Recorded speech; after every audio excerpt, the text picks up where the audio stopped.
Alright, so in this video, I'm going to go over the directions quickly.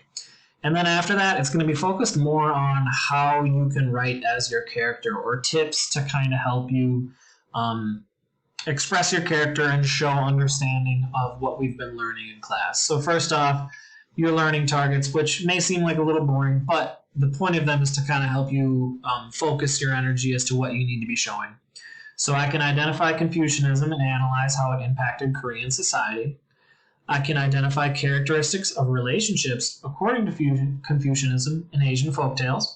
And I can show understanding of Korean family structure through creative writing. So the third one is basically today. And the other two are what we have been working on. So what you're shooting for here is displaying understanding of class content in a creative way that shows the understanding of specific lessons taught in the Korean folktales. To translate that, basically those folktales were teaching you lessons about what is expected of people within Korean society. And you need to show understanding of what is expected of these people through your character. The words we expect you to use in this process are Confucianism, relationship, family, and respect. Now, that might seem a little weird, so just give me a second here and this is what I'm going to explain. So first off, if you have not created your character yesterday on Wednesday's assignment, please go back and do so before you try this assignment, because that's where you create your character, you give them a name, you give them siblings, and that's really going to help you write. So once again, if you have not done that, pause and go back and create your character.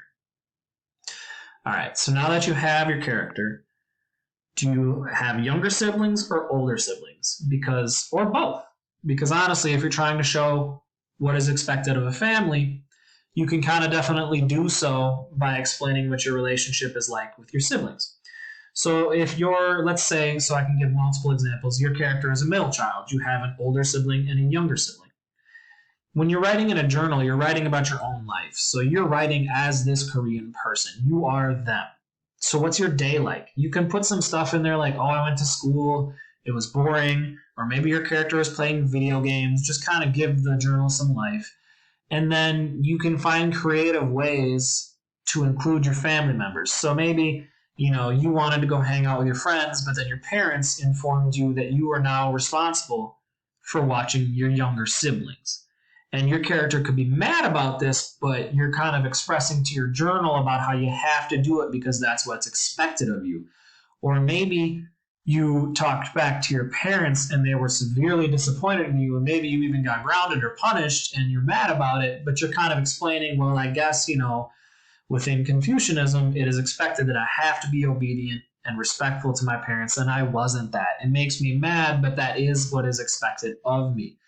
So we're expecting you to show understanding of these different relationships, and how your character can do that is through things that happen in your life too. So maybe your character is going to school and you feel a lot of pressure.